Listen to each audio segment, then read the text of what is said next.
such an exciting event for us to be able to start off our celebrations for this 125th anniversary event. And you can see this as an almost completed Elgin Public School. And we've been able to do that for a variety of sources, but one of our big supporters are you people. And that you have supported us from 2003 when we first started, and for that we're very grateful.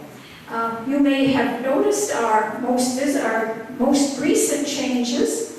You've looked in the classroom, and those desks have all been donated to us. Some of them have just arrived this week. They've been refinished. They arrived in parts last summer. You'll see that we have working bathrooms, and we think we've got the classiest ramp in Rideau Lakes. And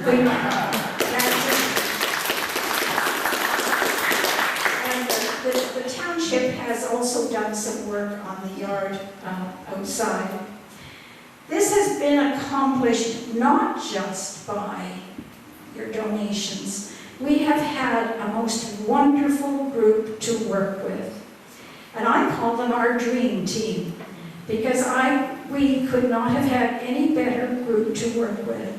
And I'm going to ask them to stand, as I call their names. Some are already standing. Ann Bishop, who's not here, Marilyn Bond. I'm going to ask you to stay standing. Jane Campbell, who's over here. Mary Carty.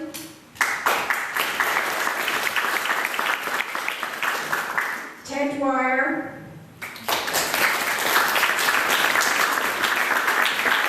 Joe Hamilton.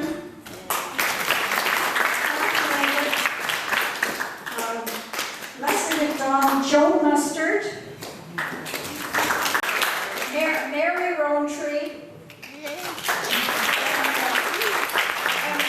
And Linda Sly. He's had a difficult time since he stopped selling cars. And he goes to work sometimes selling tickets. So if you're approached by Keith tonight about buying tickets for some of our events, you'll understand it's not only my persuading him to do it, but he misses the challenge of selling cars very much. One other member of our team is Paul Dean. Paul Dean died yesterday morning.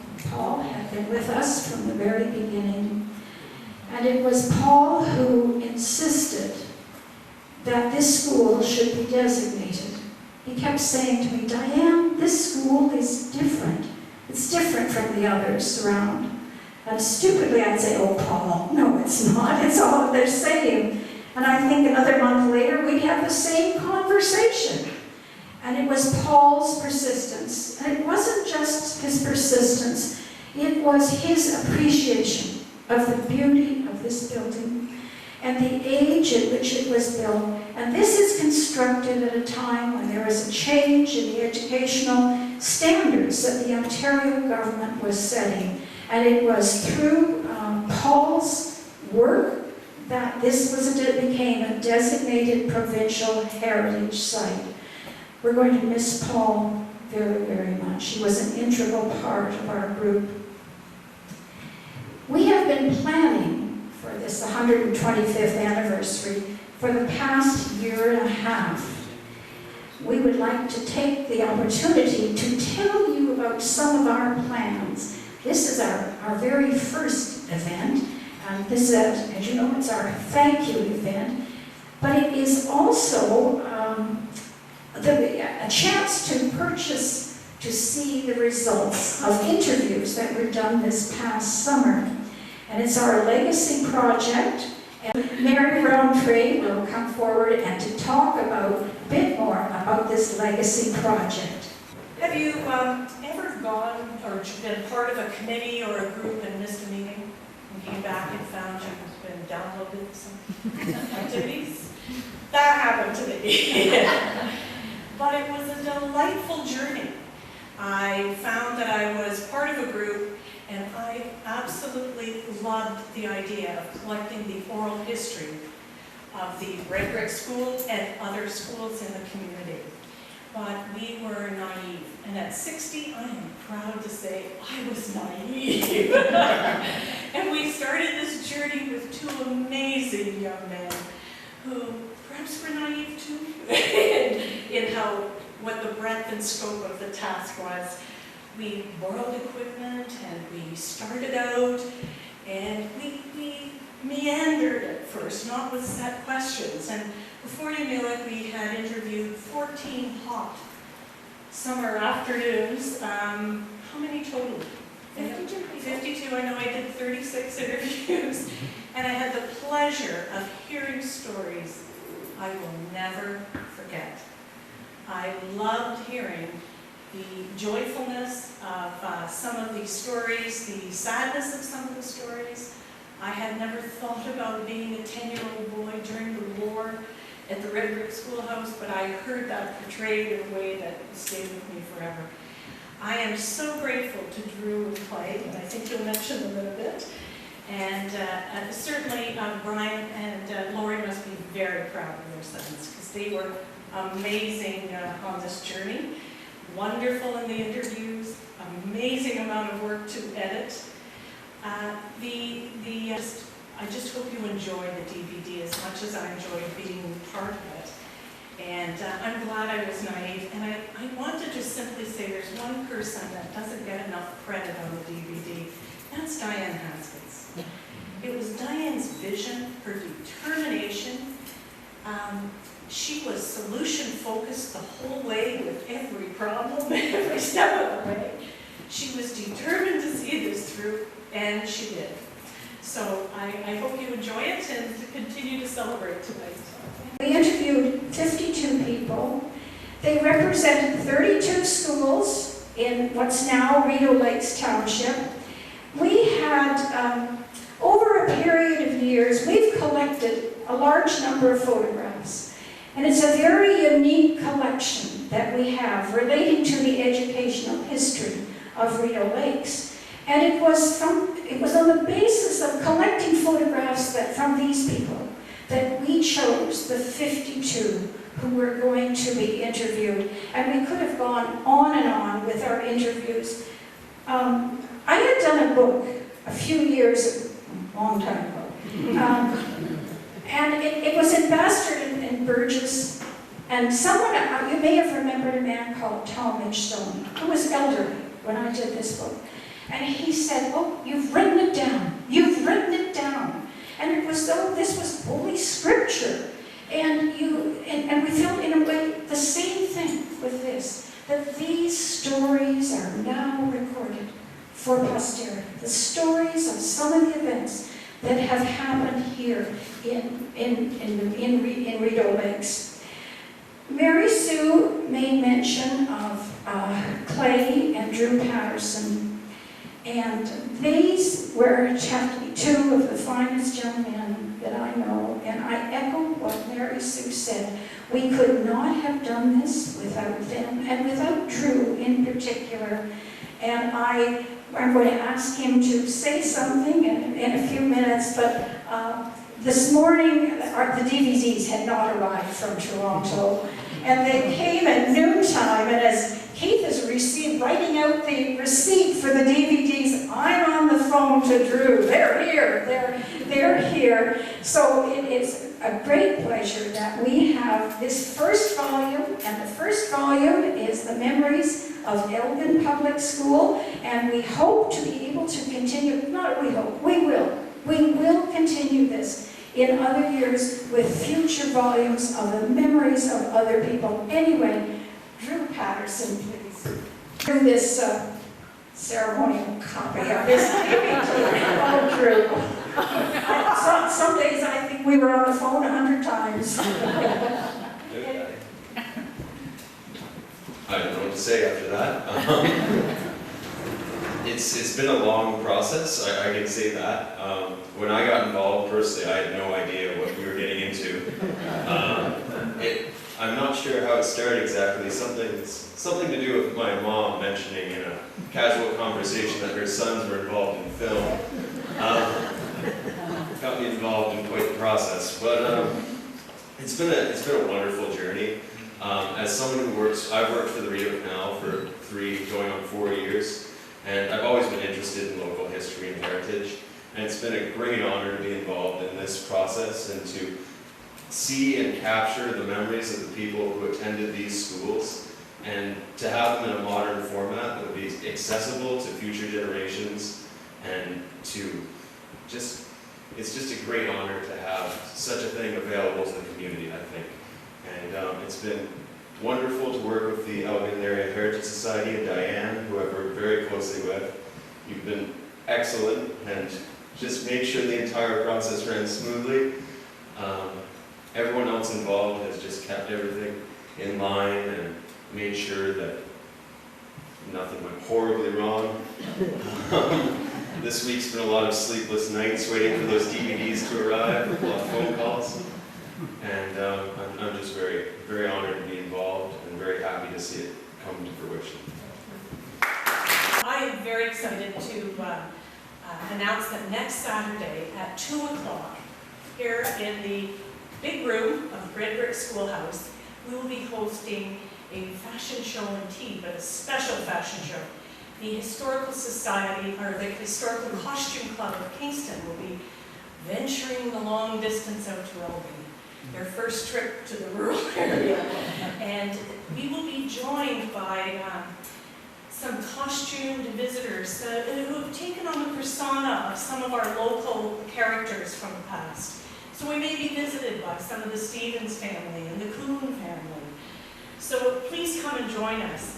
This Historical Costume Club has about 60 members, and I'm not just sure exactly the number of costume folks that will come, but they make vintage clothing, replica, and portray the story of local history through costumes and their narrative. I think we're going to have a fabulous time. I do hope you buy tickets. We have tickets at the back, $15. It's a steal. Come and join us for a great afternoon next Saturday. On Friday, June the 15th, 7:30 here in the Red Brick School, using both rooms. We want you to get out your dancing shoes because we're going to have a hoedown right here in the school. We've got Marty Crapper. Okay, King of the Swingers. Okay, so that's what's going on from 7:30 till 10 here at the Red Brick School. So we want to see you all here, and I want you each to spread the word to at least 8 or 10 other people, so we have a full house, okay? Back in 2006, I guess I'm always one, maybe it comes from my educational background, I have to have things on paper to put them, try to put them in action. So for the Heritage Executive and Board of Directors, I drew up a 6-year plan. I said, we can restore this school in 6 years. They all looked at me, and I don't think they quite believe me. We're very close to having done that. So in 2006, we developed this plan where we try and have the school restored by the end of 2011. Now, we came up a little short, but if you look around, if you were in here 4 or 5 years ago, we didn't come up completely short because we have come a long way inside of this building and outside of this building as well. We have raised in 6 years very close to 300, well, actually a little over $300,000. So I think you all who contributed to that should get a good round of applause for that, I think.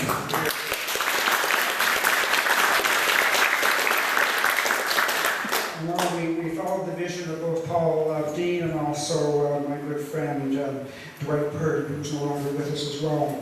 They had the vision that it could be done, and eventually, very quickly, the rest of the executive and board members, I'm sure, they got on board as well. And they all have worked. They've not only talked the talk, but they've also walked the walk too, with countless meetings from scrubbing this building to fundraisers, getting out and working, cleaning up the yard. We've done it. And also, too, I might mention, I congratulate them because each one of them had dipped into their own purses too and contributed financially towards this restoration, as have many of you in this room and many in the community. And we really do appreciate how the community has gone behind our fundraising.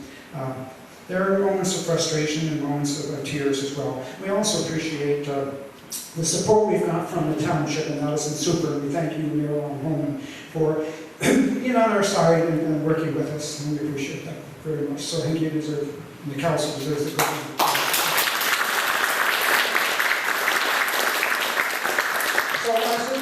So I keep changing the percentages. 3 years ago I said we were 75 or 80% there. I think now we're 97% there. So what remains to be done, as you can see, the base coat's been done inside in terms of the painting, but the final coat inside the school, windows, walls, everything, that will be this floor though as it is. And also, we have heating in this room. We do not have heating, air conditioning, temperature control in the other room, which will possibly be an archive. So that we have to do. Plus, hopefully we can do that within the next, good time. We'll do it as soon as we can.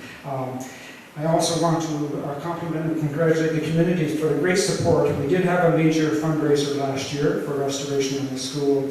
We set a goal, you probably saw the thermometer up front here, we set the goal $25,000. I think I'm correct, Kathy, if she's still here, I think we surpassed that over $27,000. So again, another congratulations to the committee.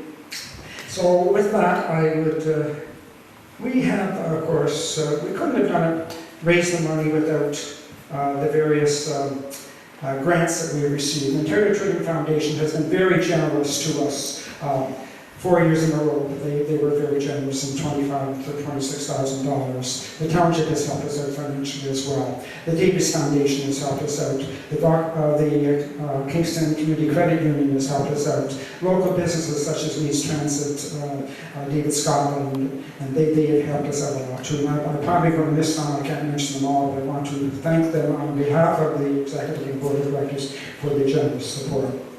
So I'll let you have a representative from the Brockville Community Foundation, and they have helped us twice with grants, and because they just don't cover Brockville, they cover various Leeds County basically. So they have helped us out, and we're pleased to have. My name is Janet Jones, and of course there is a heritage here, connected my family name with various communities, and I did go to a one-room school, which was Daytown Public School. For any of you who don't know where that is, but I'm sure every one of you do. We interviewed your mom. I guess you did teach at Daytown and then at Sheldon's Public School. But this evening, and I am honored to be here because of my connection to the public school systems of those many years ago. And so happy to see that you undertook such a quality reconstruction of this brick schoolhouse.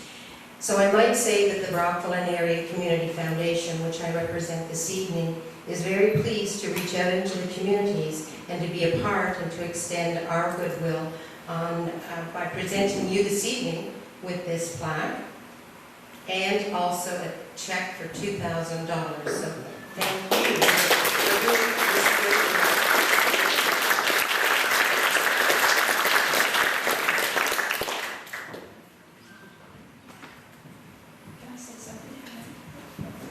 Thanks very much, Jan. Please convey to your organization our appreciation. This money was to be used towards the ramp, and you're aware of it. You've likely walked up it this evening, and the man who I think has lived here for the last 2 weeks is Rob Oakham, who's over here in the corner, and or I should say the corner against the wall. And our appreciation to Rob, and it's not just for the ramp. It's for the windows, it's for the prime coat on the inside of the school, it's for the floor in the other room, and it's Rob's vision, it's Rob's attention to detail and to attention to heritage detail that we have appreciated. We're very much indebted to Rob for his work. Thank you.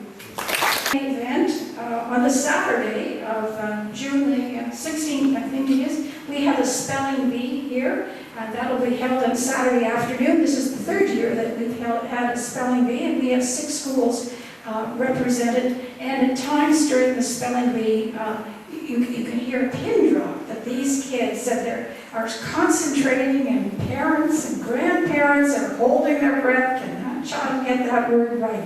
Anyway, we think that it's very fitting that there should be a spelling bee held in this school. Jane is going to talk about our last event, which is a lasting impression photographs, and that these were the basis really for the people that we chose to interview. But stories came out of the interviews that Mary Sue has alluded to, and these stories have worked their way into the play. So this wonderful continuum of the history of our area. Anyway, Jane is, we call her Hollywood North. She's the producer of our play, and I don't know how she has undertaken this project. Anyway, our Jane. Thank you. Well, when Diane calls, you can't refuse. And when she said, I was driving with a playwright, Lauren Hellwig, who eventually wrote the play, they decided that I would be a good producer. Now, our director, Rachel Marks, sent me an email a while ago about what a producer does, because I knew a little bit about it.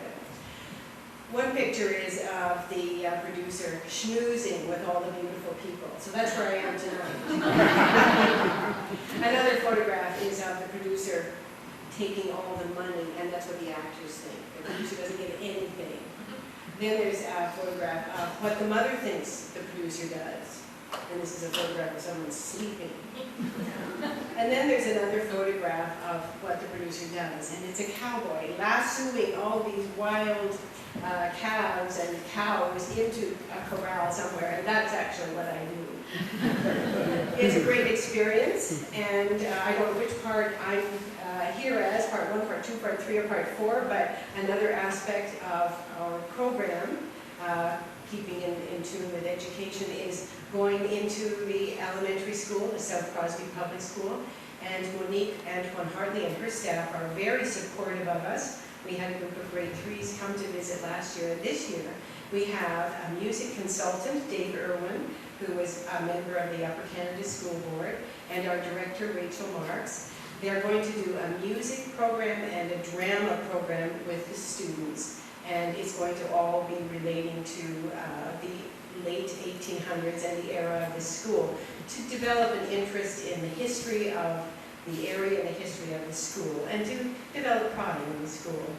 But getting back to the play, lots of stories came out, and we gathered all of these stories and listened to Diane and to Doug and to Neil and many people in the room, and whoever we could, we asked questions. Sue Warren's book was a great resource. We gathered these notes together, and Yvonne put together this play. And the play is a lasting impression, and it's about a school being built, the origins of when it was built and why it was built, with a few more modern, more recent events included in the play. So it's going to be quite exciting. I bet you never thought that you'd see Gordy Bird again. Well, he's going to be there, along with Marjorie Blackman in a younger era. And Ab Emmons is going to be there.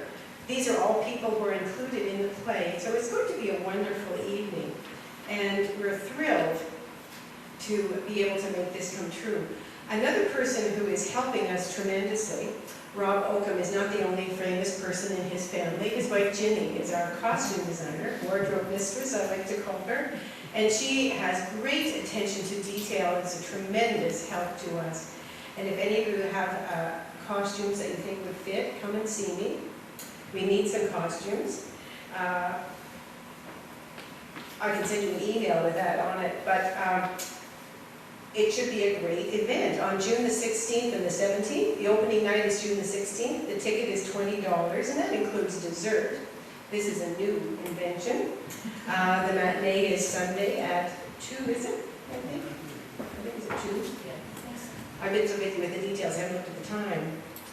And so, quoting Shakespeare a little bit, our revels now are beginning.